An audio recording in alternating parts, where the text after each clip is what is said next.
Hello everyone, I'm gonna do a little video about a small game that I've made with Angular.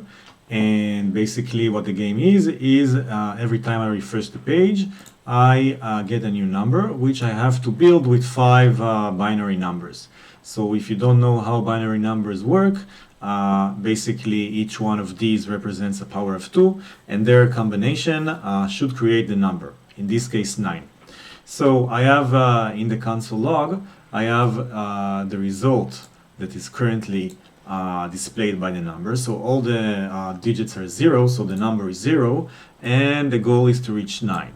So if, let's say I put this one as 1, I get 2 because this one represents the number 2. And if I add this one, I will get the number 6 because 4, this represents the number 4, plus 2 equals 6. So now how do I get to 9? Well, these two are actually not gonna do it. I'm gonna need this one. This one means 8. And now I need to add 1. So this one represents 1. If you don't know how binary numbers work, so there's only one combination for each decimal number, in this case 9. Only one binary combination can reach 9. So that's pretty cool.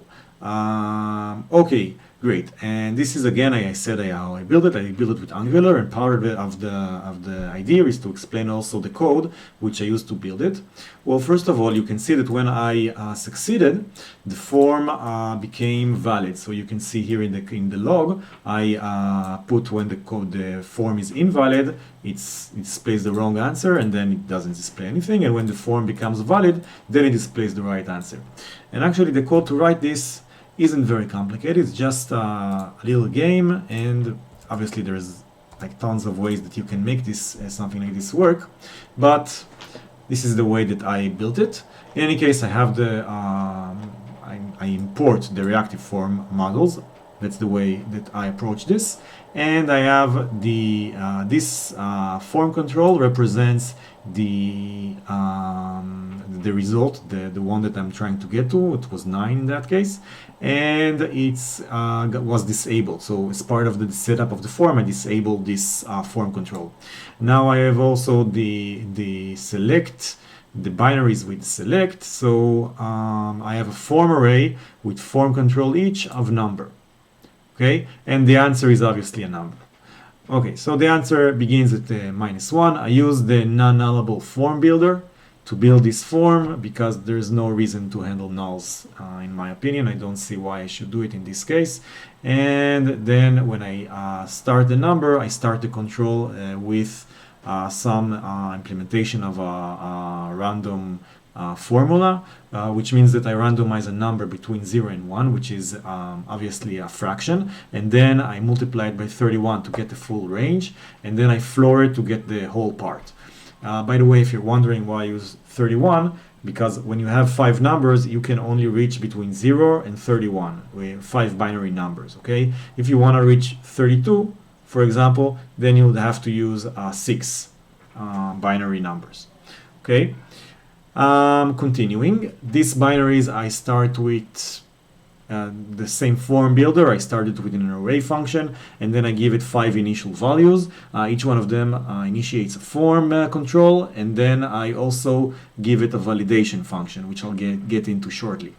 After that, I disable the number input because, well, you can not do this part, but I just wanna, I don't know why I chose this method, but in any case, I disable it. So when the form starts, you can change it. And then I also log the status changes. So when the form becomes valid, I log it. Okay, so onto the HTML template. I use Bootstrap classes. If you don't know Bootstrap classes, MS2, MT2, those are margin classes, and then I use call2 to control the width of different elements, and then I use input with the form control of number. Inside the actual form, I use a row class to display all the selects in one row, and then I iterate through them, and I basically do one select per each control, which has an ng value of 0 and an ng value of 1. After that, if the form is valid, I just display the right answer. So you can do this in different ways, but why not use the validation like the native validation of forms? So that's what I did. In any case, the validate function just works like this. Obviously, it gets an abstract control because that's just the interface. You can't control that part. The generic argument is an array of numbers because that's the way the form works. If you look back at how the form is built, it's a form array with form control of numbers. So if I want to work with the value of such a form, it's gonna be given to me in a number array. Obviously, a number array of ones and zeros. Okay, then I use this value. This is the value, it's the number array, and I reduce it with a computation to convert between a binary number and a decimal number. It's pretty simple. Again, if you don't know binary numbers, each number represents a power of 2 and by the order. So the leftmost number is the number with the highest power. And this is what my computation tries to convey. The reduce function, by the way, the part of this computation is how the reduce function works. So each computation builds upon the last computation, and this part is the binary part. So C is either 0 or 1, and math.pow is the power of 2. So if the binary number is 0, then you don't take this part into consideration, and if the binary part is 1, then you take it as 1 times the power of 2 relevant to that location. Okay, so that gives me in the end a value which I log, and I also log the number value, which is again a constant, and then I just compute a little boolean which tells me whether the computation is true. I mean, whether the value which I or the user input actually matches the number which was randomly assigned. And in the end, if it is correct, then the form should be valid. If the form is valid, then you return null. That's Angular. That's the Angular interface. Just expects null if the form is actually valid.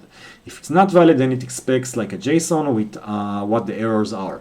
So in this case, there's only one error, which is the wrong answer. And then you can just say it's a wrong answer, and you just assign it a value of true, which means it tells Angular that the specific form has a wrong answer with a value of just an error with a value of wrong answer. That's the way to think about it. Let's do one more iteration of this thing, because why not? So 17, maybe you guys know the answer. So 17 is an odd number, so you have to use 1 for odd numbers, and then you just have to compute the rest. Well, I know that 16 is a power of 2, and you can just use this. So 16 plus 1 equals 17. So that's it. Thank you very much, guys.